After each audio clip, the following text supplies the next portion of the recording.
What's up, everybody? Welcome back to Ham House Sports. It's Big Matt and Little Matt, and it's been wild.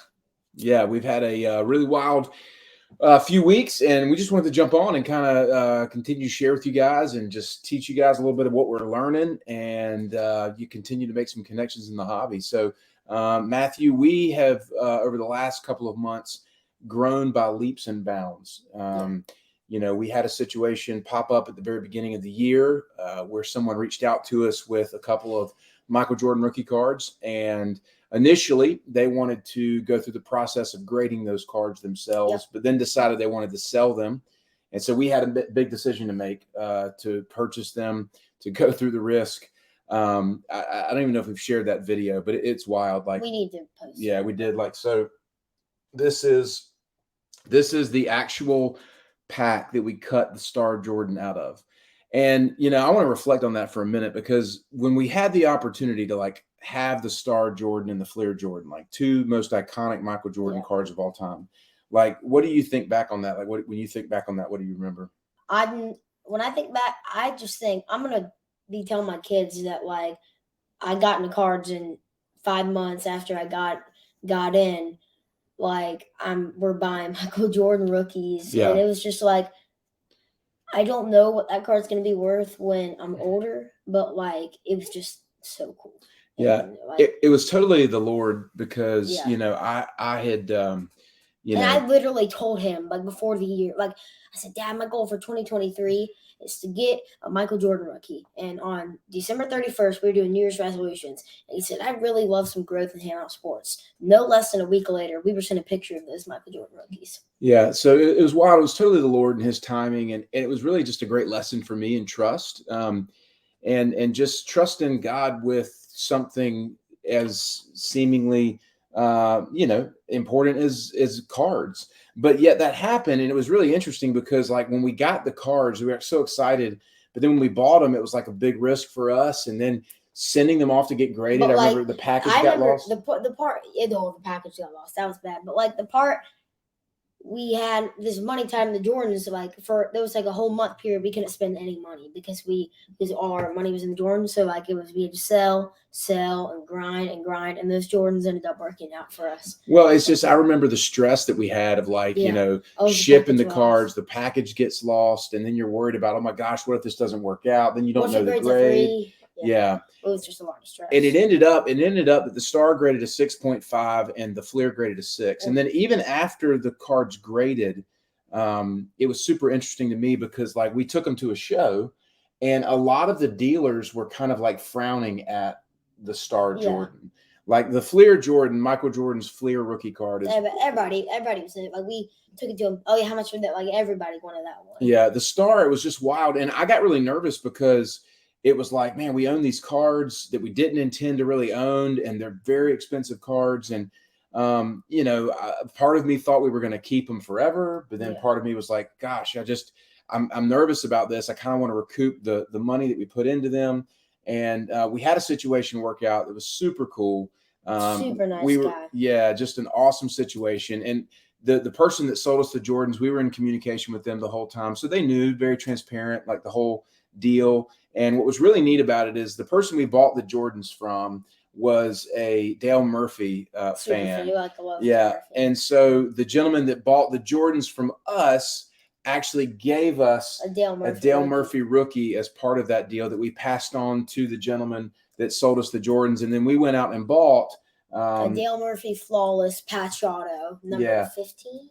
Yeah, just as a way to say thank you, and to continue to do the right thing and build relationships and integrity and trust within Ham House Sports. Yeah. So all in all, you look back on that, you go, man, I can't believe that actually happened, but it did. And I seriously can't believe that I held the Star Michael Jordan in my hand. It's just so hard to believe that 6-7 months ago.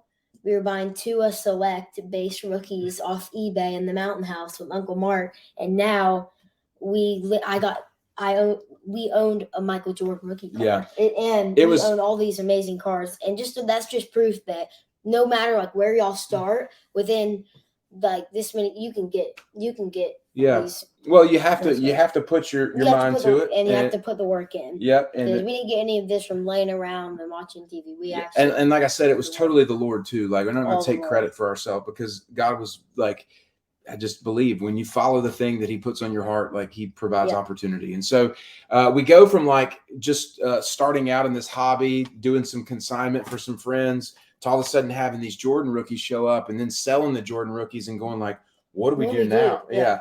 And so we switched from basically the end of football season, Super Bowl. So we did like a lot of people buy football right now because everybody's coming. It's the mid-season, it's off season. That's when we bought.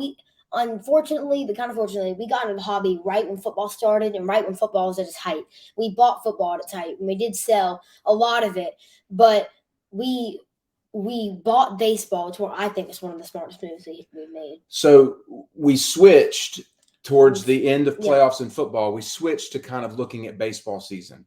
And, kind of the way that we have learned from people that have taught us is, you have to buy the things you like. Like, that's one of the things that I've learned the most is I'm not going to buy cards I don't like. Because if the hobby crashed tomorrow and every card was worth not as much, if every card went down 2x, like, would you be happy with the cards? Yeah, I'm not really big into buying cards I don't like. I understand baseball, grew up playing baseball. Y'all play baseball. Baseball makes sense to me. So I do that. Now, the key with baseball is you have your prospect cards. These are guys who have not made it into the major leagues yet. Very risky, a lot of upside, a lot of risk, very fun, but also can be very expensive. That's prospecting. Then there's, guys who are already in the major leagues and you're buying their cards. But you have to look at their rookie cards. And you have to pay a premium since they are already in the MLB. So back up to a show we went to in early January. This was right before the Jordans happened.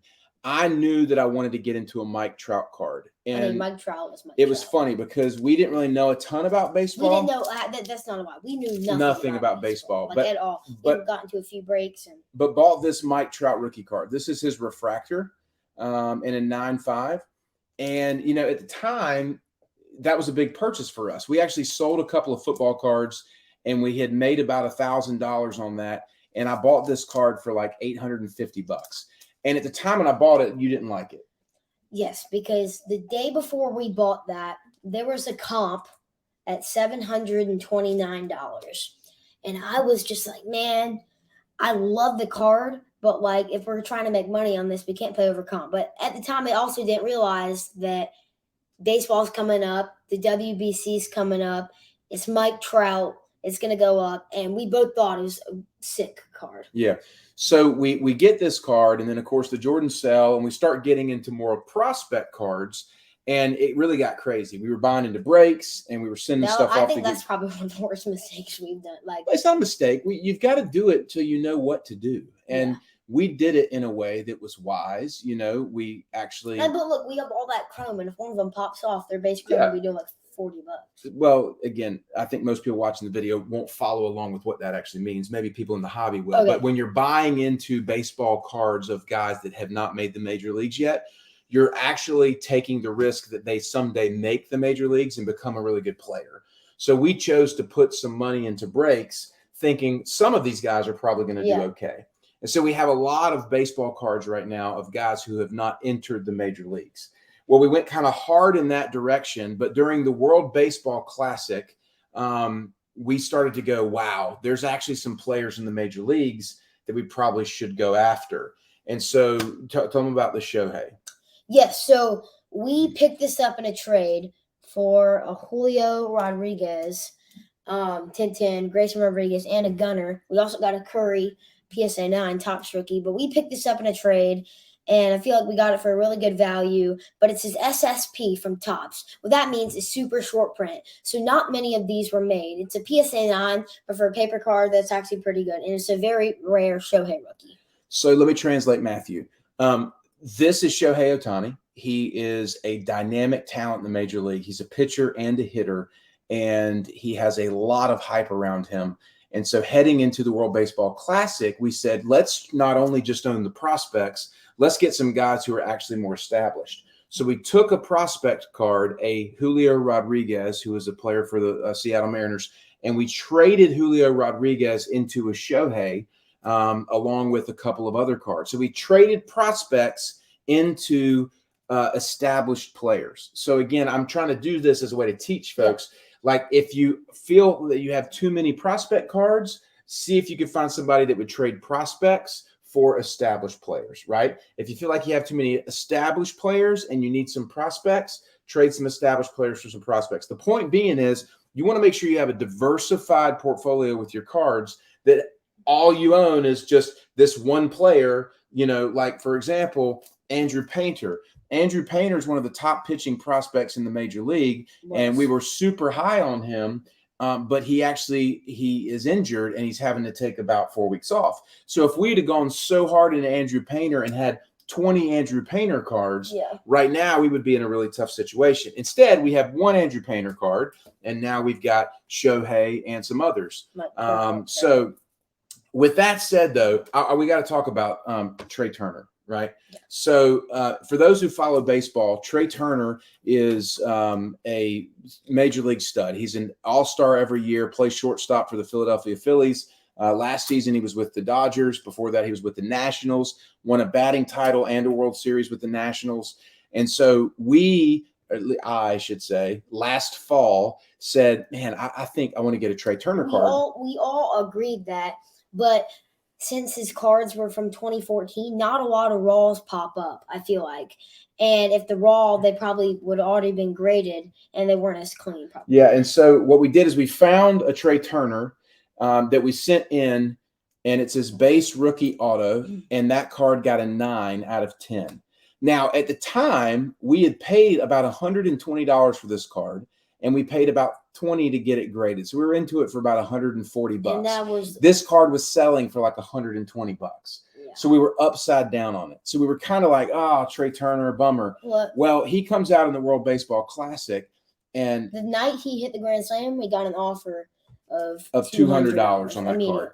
And so we saw Trey Turner's market was changing. And so we immediately started looking around and saying, man, we like Trey Turner. We'd really like to get into the gold. What happened with the gold? Yeah, so we found this guy on eBay who had the gold. It had a cracked slab, and our plan was to crack the slab open and send it to PSA. Well, the guy, we were kind of debating because he had his price, and my dad was like, we need to get it. I was like, I don't know. It's up to you. And we said, you know what? Let's sleep on it and wait for tomorrow. And they had a game tonight, so we were going to watch the game. Well, that game, he hit 2 home runs. And that card we had a chance at buying, sold for $2,500 on eBay, and we had a chance to buy it. Yep, so it sold. Lower than that. Yeah, it sold immediately out from underneath us. Well, at that point in time, I was actually mad because I kind of wanted to move on the gold, but Matthew thought that the price was a little bit too high. I didn't think it was too high. I told you to do No. I'm not blaming you. I knew you're not blaming me. I'm just Did you think it was too high at $1,800 based on last comp? Yes. Okay, gotcha. But I didn't say we don't need to get. I told you. You know what? It's up to you. That's a player you like. Go get it if you want. I know. That's my point. I'm saying you thought it was a value at $1,500. Yeah. I thought it was a value at $1,800. You said do what you need to do. I was kind of at that point tired of talking about it, and actually, what happened? He hit the first home run and it sold. I went to bed. I was mad. Turned on my TV. Trey Turner hit another home run. So that night, y'all, I was not happy. I was frustrated because I had an intuition that we need to get into Trey Turner, and sure enough, the next night we're watching it. He hit another home run, and he's like, "Do we need to get a Trey Turner?" Well, before that, he had hit the 2 home runs. Well, then Matthew, to kind of make up for the fact that we had lost out on this card, started doing some searching on Instagram. That was the next night after he hit another home run. Like, do we need to get one? And I was like, well, somebody did a story sale the other day, and they had a bunch of LeBrons and Mike Trout, Nolan Arenado, but they did have a Trey Turner orange BGS 9.5. Yeah, so this guy, deep value investor, on Instagram. His name's Brent, on Instagram. Shout out to him, man. What a great experience for us. If you're not following him, go check him out. Deep Value Investor on Instagram. His name's Brent. He's got great cards. He had this Trey Turner orange. Now, this is like Trey Turner's next to biggest card. And here we are, still kind of like trying to figure out our next step. And I'm going, oh my gosh, we missed out on the gold. And like, what do we do? So we sleep on it. His prices are already going up. So the next day, I'm going for a walk and I'm praying and I'm kind of like asking for some guidance of the Lord. and I have a couple of things that happen that I'm going, I feel like we're supposed to do this. And I get home, and Wyatt, Matthew's little brother, my other son, he looks at me and goes, Dad, if Trey Turner hits a home run, we need to get this card. And I had already typed out to this guy, Brent, that I want to get it. And I got nervous. And Trey Turner's first at bat, he hits a home run. So you text him like, I texted him. I said, "Is this still available, man? Like, what do I have to do? Let's go ahead and do this." And so we put a deposit down on it, worked with Brent to get it going, and we finally picked this up. And this is the Trey Turner orange rookie, number to 25. This is by far, to me, the coolest card we own. You know another cool thing about it? Number 1 is 10. That's Mom's number and my number in basketball. 2 things. The other, remember the Red Wave we had? It was also 10 of 25. Was it? Uh-huh. So it was neat to me to be able to pick this up, and it just came in, and I'm super stoked because now we and in the meantime, once we purchased that, we actually were able to find a perfect 10 of his base. Which is very rare because Beckett was a king grader. Yep. And then we actually picked up a blue and a base. And so we felt like it was a good time to get into some Trey Turner, to get into some Shohei. We picked up another Shohei. This is his chrome rookie. And I think by hang on, hold on to this. Hold on to this. Yeah, I get excited. Just slow down. So my point being is we made a decision after football and after the Jordans to switch into prospecting for baseball. Started to learn about the baseball market. Made some mistakes, made some good deals, sold some cards, consigned some cards, kept hustling, traded some prospects, got into some stable players, got some solid rookie cards. And so we kind of got ourselves back to like a healthy medium. Yeah. And I had to sell out of some vintage cards in order to help fund this and pay for it and all this kind of stuff. And another thing I think, like every single really big card we've gotten, it's been like we've seen the card, forgot about it, and then we see the card again and we get it. Like the Jordans. He sent you a picture. We didn't get he sent you a picture and you didn't get the Jordans until like a month later because you forgot about it. The Gunnar Orange, saw it at a show for the first time, and we were nowhere. I didn't even know who Gunnar Henderson was. And I'm like, wow, it's a sick card. My dad told me about this guy. 2 months later, we bought the card. Yeah. So, and the thing with this, I saw this a week ago, or probably 3 weeks ago now, but it was a week before I even told my dad about this card that I saw it. It's just crazy. I think the point that Matthew's trying to make is that, like, you know, things have a way of coming around that need to happen. And so you got to pay attention to those things. Like a lot of times we get anxious and make decisions too quickly. I think in cards, that's one of the things that's a mistake is you make decisions too quickly, like you're going to miss out on something, instead of learning patience and wisdom and just waiting for the right situation to come around. And normally situations work out where situations come around. And so that's been a great learning lesson for us. But it's one of those deals too, where you always have to have your like radar on. And you've always got to be looking out. You have to know the market so that you know when a value pops up. And that's where we're going to land with this next situation. So one of the biggest prospects for the New York Yankees organization is Anthony Volpe. And he was just called up to the major leagues. And everybody's talking about Volpe. But before Anthony Volpe was this fella. This is Jason Dominguez. Jason Dominguez was the top international prospect in the world back in 2020. No, 2021. 2021. Yep. So he was, I thought it was 2020. No, that's when he was like, well, he was the main head prospect. Like the one where his prices went up the most was 2021. So basically this fella right here is called the Martian. And he is kind of one of those guys that everybody went after. Well, he had a tough season last season. He kind of fell off. Volpe took over. His prices, Dominguez prices were kind of down. Well, the boys are paying attention to spring ball, and Dominguez is starting to hit home runs. He's a switch hitting center fielder. We bought that the day before he hit his first home run. Gotcha. So we had a situation pop up where a guy had Jason Dominguez base and a blue, and we knew it was a great value. Again, it was a stretch for us. We got both of these. But like I don't know how we got it. Like, well, we just paid attention and we asked the guy, "Do you want to sell these?" And he said yes, and he gave us a price. That's how we got them. You stay persistent, and but like you know what you want to do. I don't know how But anyway, they got them, and they both got a 10. The blue and the base Jason Dominguez both got a 10.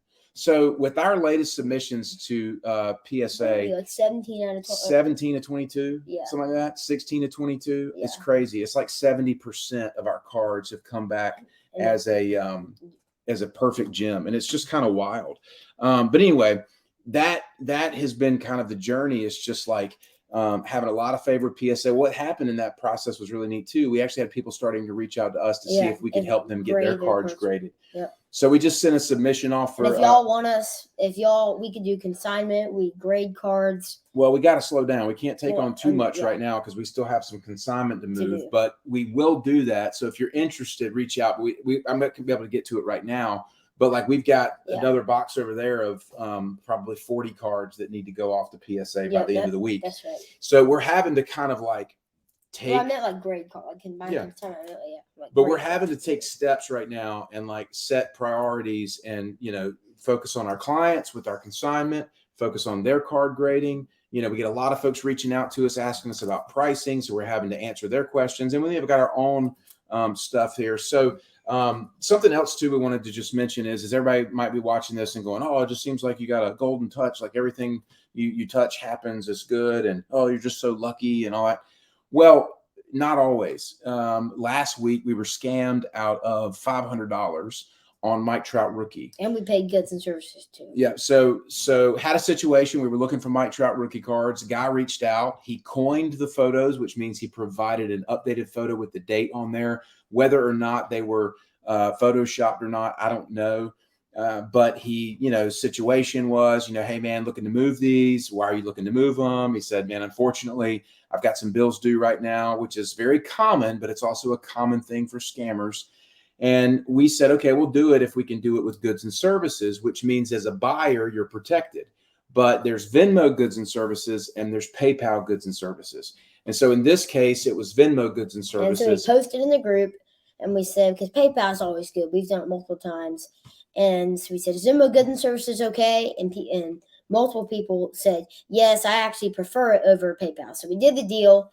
And sure enough, the guy sent us a tracking number, which shows us that a label had been created, but it showed the package had never been dropped off. So as soon as that happened, I immediately kind of knew this was looking shady, started to do some research, saw this particular gentleman had actually changed his profile picture and name in Facebook, and found out that he had used other aliases in the past, and that he actually had created burner accounts or fake accounts to provide vouchers for his actually real account. So this guy had all the bases covered, right? Like he was fabricating photos, he was changing his aliases, he was making up fake accounts to vouch for himself. And he was also if his name was John Williams, he changed his name after he scammed us to Joey Chestnut, or so he changed his name. It'd make it hard for you to kind of follow him. You can't say don't do deals with John Williams. Yeah, because he would change the name. So again, it hasn't always been great. I mean, we were scammed out of $500, and I mean, $500 is $500. And I think a lot of people look at us and go, where do you got this money? Everything that we've bought has been from stuff we've sold. Yeah, we haven't put new money into this since the beginning. Everything we've bought outside of on one situation, I used some personal savings to buy cards, and then I paid myself back. Yeah. But all the stuff that you see here is stuff we've bought from stuff that we've sold or consigned. Sold his bike. We sold just a bunch of stuff around his house. We sold like an old telephone, and we traded Pokemon at school. We sold that. I mean, literally, all of this has come from us selling a bike. And so just stuff around the house. Well, and also buying and selling cards. Yeah. I mean, it's just been the process of growing the hobby. That's what's done it. But I'm saying to get it started off, to buy like the Jay Waddle Orange Pulsar and the Tiger, that's definitely. It's crazy that our first buys were the buys that we've had for the longest. I feel like those two were we still have the Waddle Orange, and that was our first big buy. Yeah. Well, it's because we couldn't sell it because we bought the wrong card. Yeah, and it was a PSA 8. So we should crack it. Probably so, but at this point in time, who cares? You'll probably give it away to somebody. So that said, I mean, we're just sharing a lot of updates. And if you guys are watching this and enjoy it, great. Some people are telling us that, hey, I love watching you guys. I love seeing what's going on with it. It's just super encouraging to us because this is a hobby that a lot of people are connecting over. There's a lot of good in the hobby. There's a lot of shadiness in the hobby. The more I'm in the hobby, the more I realize there's some interesting characters in the hobby, and you just have to have your radar on at all times. But at the same time, like, we love sports and we love our players and we love the idea of collecting, getting their cards, selling their cards. If you can make a little bit of money to climb your own ladder to get the cards that you want, then go for it. So Matthew, that being said, Yep. kind of where to from here? I mean, we've got, I think that where to from here? I think we need to buy. I mean, what's worked best for us and the whole thing? Buy, raw, and grade. That's what I think. I think that the whole thing. I mean, the cards that's worked out the best for us were cards we bought raw and grade. Right, but Jordan's, Gunner, Jamar but you're Chase, not going to find a Dominguez's. raw Mike Trout rookie card. Not a. So, I think that players we need to buy no, I'm just thinking about like cards. Well, just next steps. Okay, Like if you next look steps, at it, you go Michael Jordan Fleer. Okay, massive card. I That's know what that. you want. It's not what I want. I think that Michael Jordan Fleers, I can see him trending up right now, and they're not fully to the top yet. I think a Michael Jordan Fleer is just a sick card, and I definitely want that card for my PC once I finish trading up. So the number one card on your list right now is a Fleer Jordan. Not like to buy, but a card I want to own, a Fleer Jordan. And then number 2, Mike Trout Blue. A Trout rookie? I want the Trout Blue. Okay. It's a low-numbered Trout rookie. So right now, your personal goals for Ham House Sports are Fleer Jordan and Trout rookie. I think those are 2 cards that would fit Ham House Sports perfectly. All right. So what else? I think that Trevor Lawrence and Justin Fields, they're going to be the talk of like the next few shows that we go to. I mean, buy raw and grade. I think that Trevor Lawrence, Justin Fields. I think those are and Tua. I think Tua also, but I don't think we should buy Tua now because Tua's not a flip right now. I think Tua's going to be a flip next season. So if we could buy him in like June or July or August, I think that'd be a good one.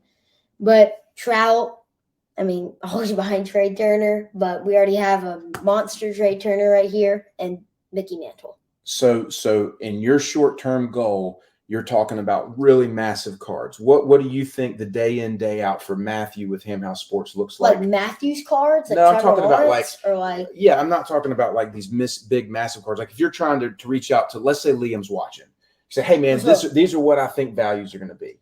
You know what I'm saying? Yeah. Like, I mean, not everybody can go buy a Fleer Jordan. In fact, we're probably close to where we can't buy one right now, but nonetheless, we're going to work toward that, right? So my point being is what are some things people can be paying attention to, people can be looking out for, and kind of navigating, you think, the next few months? Okay, so through like players, I think if you're getting into cards and like it all depends on the sport. It all depends on the sport. If it's football, I tell you to go buy Trevor Lawrence or Justin Fields rookie. Quarterbacks, period. Quarterbacks, yeah. But I think that those 2 are the ones that aren't overvalued. Like, and plus they're from early years. So like I don't think a Herbert rookie or an Allen rookie probably be clean, especially Mahomes. Like if it's not, but the quarterbacks I think would be a good. And for baseball, I want to go after the prospects because if you're trying to flip up, not all the prospects are going to be the best unless it's a stud prospect. I'd go buy like Julio because he's liquid, or Pena or Trout or somebody like that, just because they're super liquid. Like if you had to make predictions on who you think is going to have a breakout season, who's going to be the top, win the MVP. You think Trout's going to be the guy? Yes. Okay. He hasn't won one in a while, but I mean, he led the WBC. How's Trout going to win it if Trey Turner's going to win it? So I think I'm trying Hey, this card of Trout is a $1 million card. That's the thing. I think he's going to have a good season, but Trout is Trout. I mean, he's a center fielder, but we haven't seen a player like Mike Trout in a while that can hit. He can run. He can do everything. He's Mike Trout. They call him a 5-tool guy. Well, anyway, I'm trying to prompt Matthew just to kind of get you guys into his brain about how he thinks, but because he thinks a lot about this, he talks a lot about this, and so I'm trying to pull stuff out of him. Now that we have like now that we have some liquid inventory, like the Dominguez's and the Shohei and like we can sell all this. And I'm thinking like, what's next? What do we do next? And I'm thinking we go back to what's worked best for us, buy raw and grade. Yeah, well, I think something else I'll say is just to encourage folks, pay very close attention to the market. Pick a couple cards and then follow their trend. Look for new listings on eBay, see what the comparable sales are, see if you can find a seller who will sell off eBay, see if you can find a seller that's motivated, and just be patient and wait for the situation to come along. And don't be afraid to pull the trigger when you see something. And what I would say is the biggest thing that's made us successful with this is, first of all, the concept of faith, of just trusting the process and trusting the Lord. If he called you to it, he's going to bring you through it, kind of thing. But secondarily is just be willing to take a risk. Be willing to take a risk. A lot of people look at something and go, oh man, that's kind of tough. I don't want to stretch on that. And then they miss out on it, and it shoulda, woulda, coulda. So again, my kind of takeaway today is know the market, be willing to take a risk. And then again, lastly but not least, just don't forget to have fun in the process. Oh, yeah. It's a hobby, and it's fun, and don't get too tied up and uptight when things don't go your way, because it will come around. So anything else? I think that's it. I mean, I'm just super pumped about our pickup. I mean, I think our pickups over the past month have been like, I love them. Like the Shohei, it couldn't have been better timing. Yeah, it's a great. The Dominguez, like, couldn't have been better timing. The Trey Turner couldn't have been better timing, I think. And this is the perfect card for Handhouse Sports. As y'all know, if y'all don't know, we like NC State. We are the biggest NC State fans on the planet. We love them. And he went to NC State, and that is one of his best rookie cards. So that is the perfect card for Handhouse Sports. And that's what you told me as soon as you got the card. You said that's the card for Handhouse Sports. Yeah. I haven't seen you when you saw a card, I haven't seen you react to a card other than that mantle than you have that to this Trey Turner. Like, it's pretty sweet. Yeah, it is. It's super sweet. All right, guys. Well, that's long enough. We appreciate you watching. We'll see you soon. Peace.